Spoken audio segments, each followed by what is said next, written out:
mañana se preparan para una doble sesión, ¿no? Van a hacer una jornada maratónica. ¿Qué tanto van a aprobar mañana, Cecil? Pues mañana vamos a tener en el Senado de la República el nombramiento del nuevo canciller. Claro, ¿el PRI va a apoyar la ratificación? Mira, yo creo que él está haciendo su labor de cabildeo. Nosotros mañana tenemos una reunión con él muy temprano, a las 8:30 de la mañana, y me parece que eso de entrada es bueno. El PT me imagino que lo va a apoyar.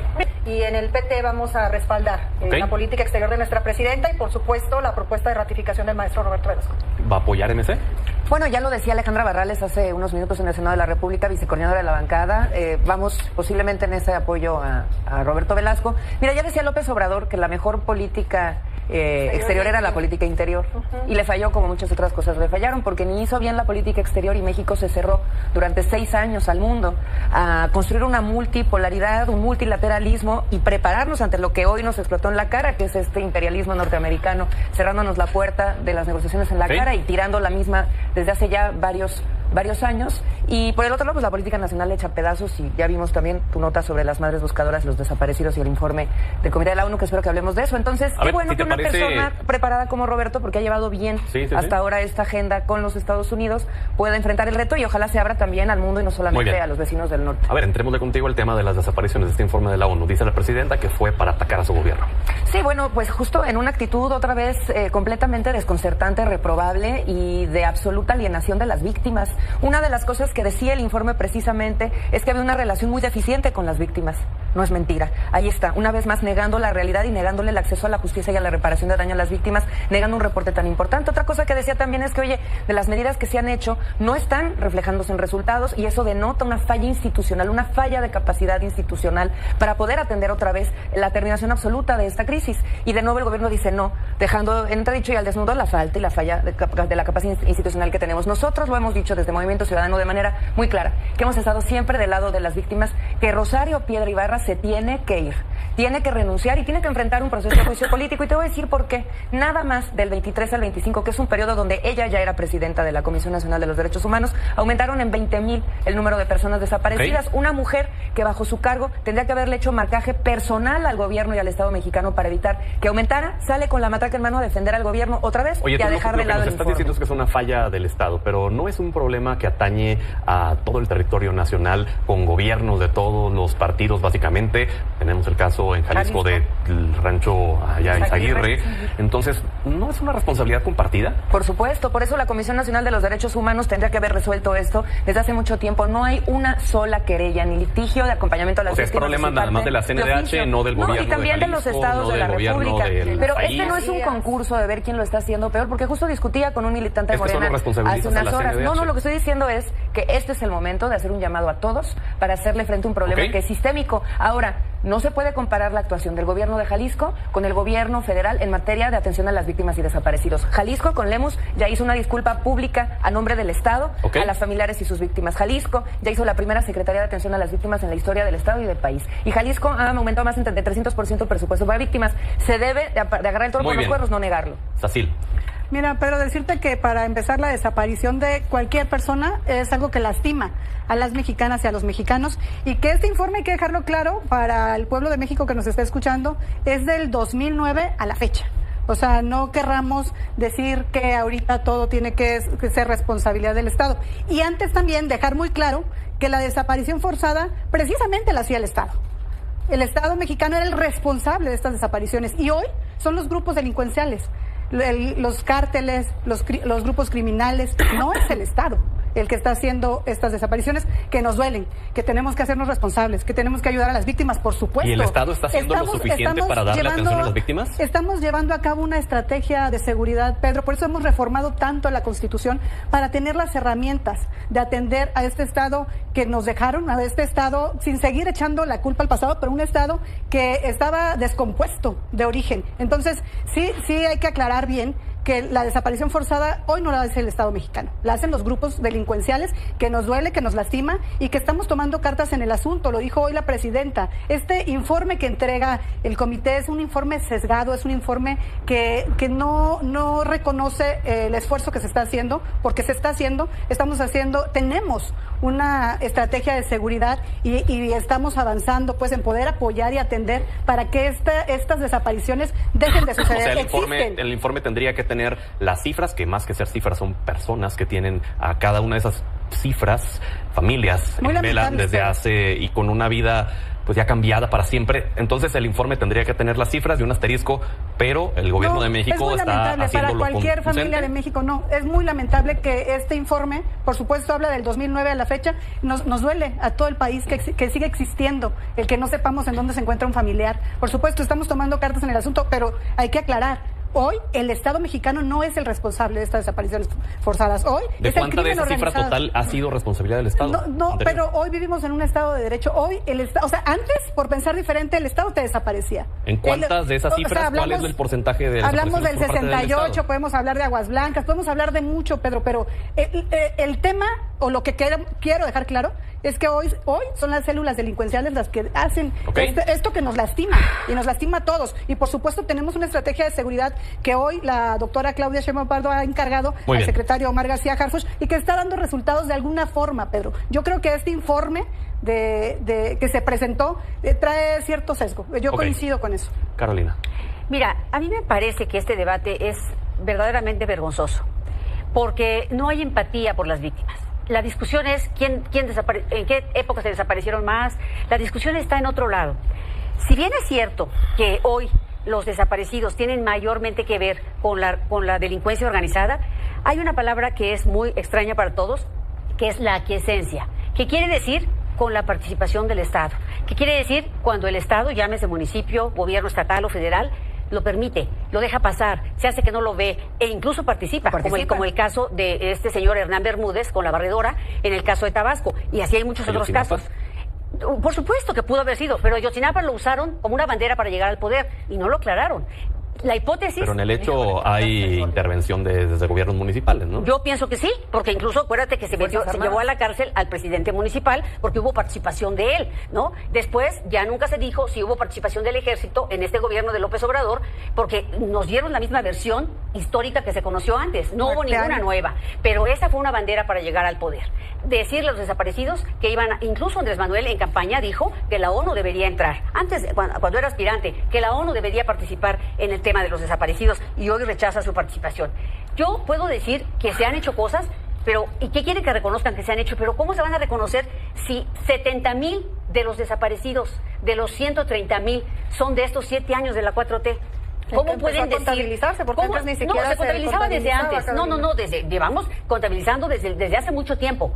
Han ido cambiando muchas cosas, pero esto es desde el 68, cuando, como dice ella, había otra condición. Es verdad, pero no importa. Lo que importa es que se están desapareciendo. Lo que importa es que ¿La otra condición es que el PRI desaparecía a la gente? No, yo no estoy diciendo eso. Simplemente, simplemente que si el gobierno, llámese el ejército, las fuerzas o quien fuera, participaba en ello, bueno, pues hoy también participa, porque se hace de la vista gorda, porque no podría actuar la delincuencia organizada si no tuviera el apoyo de la autoridad. No podría tener... Ahora, hay dos palabras... De los 3 niveles, ¿no? De los 3 niveles. Pero aquí el tema es al Estado mexicano, no es a Claudia Sheinbaum, no es a un Estado, es al Estado mexicano. Hay una gran confusión y hay dos palabras importantes, que es generalizada y es sistemática. Es generalizada porque ocurre en todo el país y es sistemática porque hay un modo, una manera de hacerlo. Es decir, se repite el patrón en todo el caso. Entonces, este tipo de cosas no hay que perderlas de vista. ¿Cómo es posible que hoy desaparezcan 14 mujeres diarias? Y la otra,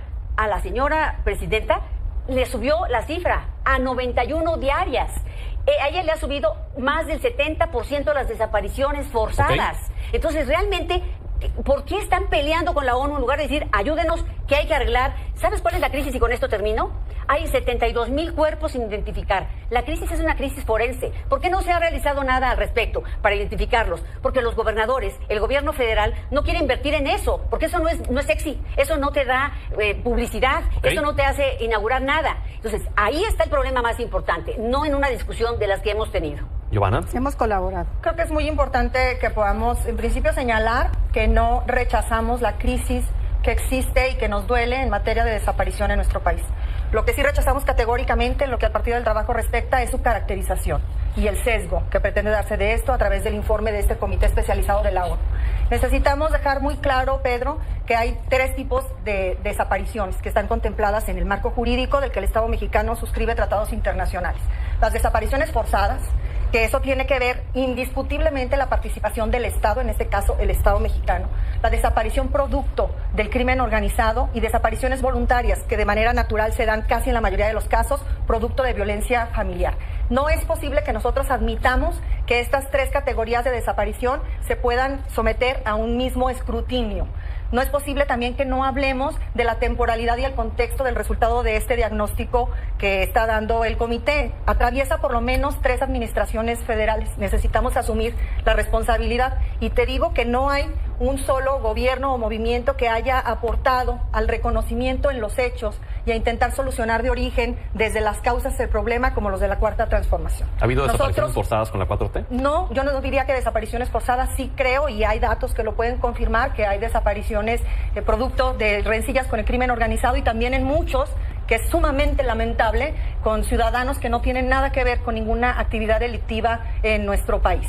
Pero la desaparición forzada, Pedro, es muy importante que quede claro a las personas que nos ven y nos hacen favor de escucharnos, es cuando la ejecuta el Estado.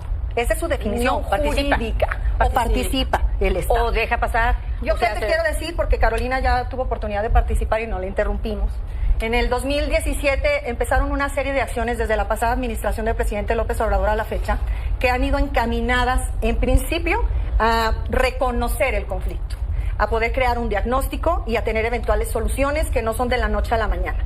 Se creó la Comisión Nacional de Búsqueda en el 2017. De los cuales han renunciado los titulares. De los cuales han renunciado, pero el esfuerzo institucional se ha hecho. Se han hecho esfuerzos institucionales tan trascendentes para combatir el flagelo del crimen organizado y de la inseguridad en nuestro país que hemos creado instituciones, quienes estamos aquí sentadas frente a ti. Instituciones tan importantes como la Fiscalía General de la República, como la Guardia Nacional. Hemos hecho reformas constitucionales que tienen que ver desde equiparar el delito de desaparición con el de secuestro hasta identificar y tipificar como delito el de la extorsión. Hemos creado una base nacional de carpetas de investigación, se ha creado una plataforma única de identidad que está vinculada al Banco Nacional de Datos Forenses, se habla del conflicto, Pedro, y se crean políticas públicas para poder resolver. Oye, ¿y todas esas acciones a cuántas madres que tienen en condición de desaparecidos a sus hijos les han dado la certeza de saber qué pasó con ellos? Bueno, la verdad es que, insisto, nosotros no estamos negando el conflicto que existe.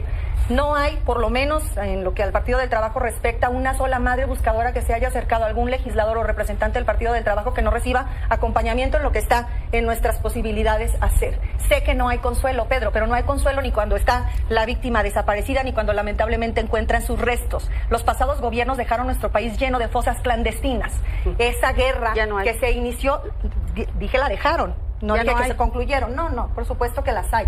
Carolina, lo que pasa es que nosotros sí reconocemos el conflicto, estamos actuando con profunda responsabilidad. Nos parece que es una mezquindad hacer de un tema tan sensible, tan doloroso y tan sentido para las mexicanas y los mexicanos una bandera política, y no nos vamos a prestar en lo que a nosotros respecta para que eso suceda. Ahora nos alargamos con cada quien en el tiempo, entonces ya llegamos prácticamente a la última intervención. En el modo de cierre empezamos contigo, contigo iniciamos el tema, finalizamos con Giovanna. Muy bien, bueno. Tu ausencia, dolor infinito, hasta encontrarte. Eso es lo que se repite en las madres buscadoras todos los días, en sus casas, cuando salen con picos y con palos a mover la tierra para buscar a sus hijas y a sus hijos. Las madres mexicanas que sostienen a sus casas, que sostienen sus barrios y el país entero, hoy salen a buscar porque el Estado no se ha querido hacer cargo. El Estado que comprende a un buen periodo a Peña, Calderón, a AMLO, a Claudia, etcétera, y el Estado que tiene que responder. Y la Comisión, Pedro, sí tiene que actuar en el Estado local y en el Estado nacional. Les pido que seamos breves, por favor, si no nos van a cortar. Estamos haciendo nuestro mayor esfuerzo, Pedro, y yo creo que no pueden decir que nuestro movimiento no ha sido empático con las familias. Es un dolor que vivimos las mexicanas y los mexicanos, y que es algo que queremos quitar, erradicar de nuestro país de una vez por todas. Mira, no se ha publicado el reglamento de la Comisión Nacional de Búsqueda, no han publicado el reglamento sobre desapariciones, no han implementado el Banco Nacional de Datos Forenses. Son cosas que debe hacer Secretaría de Gobernación, porque son quien preside este Sistema Nacional de Búsqueda. Y sí hay desaparición forzada. Está siendo juzgado a Bermúdez por desaparición forzada. Y Juanito N. en Guanajuato lo desaparecieron los militares. Giovanna.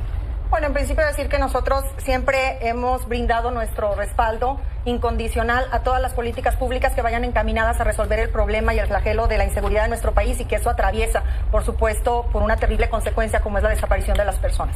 Necesitamos actuar de manera coordinada, no solamente los 3 poderes del Estado, sino en sus 3 niveles de gobierno, y en el Partido del Trabajo estamos listos para cualquier acción que pueda ayudar a resolver este conflicto tan serio, que insisto, nos duele a todas y a todos los mexicanos. Nuestra solidaridad con todas las familias que están sufriendo esta agonía. Gracias por haber estado con nosotros. Mona, a continuación tiene el uso de la palabra hasta por 5 minutos. Bienvenido, senador. Muchísimas gracias, presidenta. Es un honor, querido senador Cuauhtémoc, que el día de hoy, a su nombre y a nombre de la comisión, haga el pronunciamiento de este discurso para todas las y los senadores. Con su permiso, senadora presidenta, compañeras y compañeros senadores, hoy discutimos y aprobaremos una reforma que corrige algo muy simple y muy importante. Hace posible que el Estado pueda cobrar lo que legalmente le corresponde, pero sin ahorcar innecesariamente a las personas contribuyentes. Con esta minuta no estamos relajando la obligación fiscal, no estamos perdonando adeudos y no estamos debilitando al Estado mexicano. Al contrario, estamos haciendo más inteligente y más realista el sistema para que el interés fiscal sí quede garantizado, pero sin imponer cargas absurdas o desproporcionadas.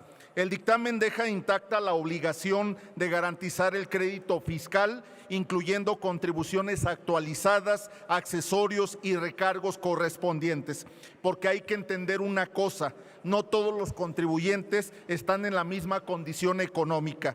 No es lo mismo una gran empresa con acceso inmediato a instrumentos financieros que una persona física o un negocio que sí requiere cumplir, pero que simplemente no tiene liquidez para ajustarse a un esquema rígido.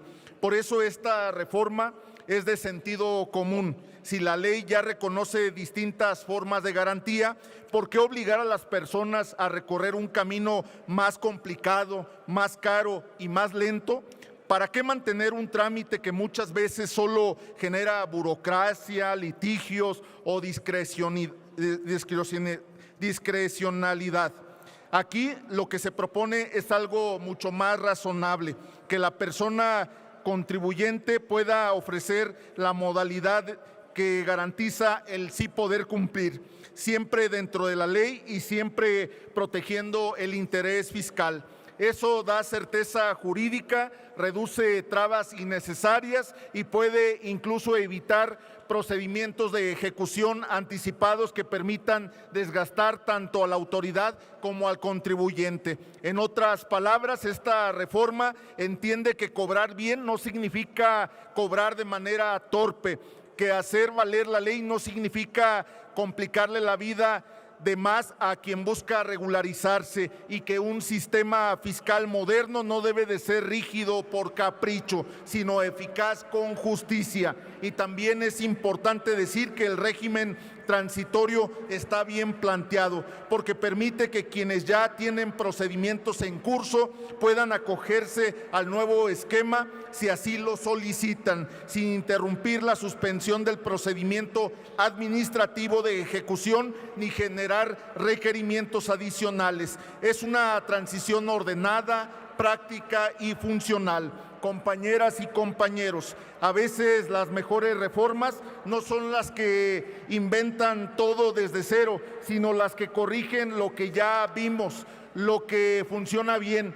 Y eso es exactamente lo que estamos haciendo aquí con esta votación. Estamos votando a favor de un sistema tributario más flexible, pero también más justo, más eficiente y más cercano a la realidad económica del país. Un sistema que cuide la recaudación del Estado, pero que no confunda firmeza con rigidez. Un sistema que exija el cumplimiento, pero que no vuelva materialmente imposible lo que ocurre. Por eso las y los senadores de Morena acompañaremos este dictamen, porque fortalece la certeza jurídica, porque reduce cargas excesivas, porque protege el interés fiscal sin perder de vista a las personas, y porque moderniza nuestra obligación con sentido práctico y con sentido de justicia. A nombre del senador Cuauhtémoc Ochoa es cuanto. Muchas gracias, presidenta. Muchas gracias.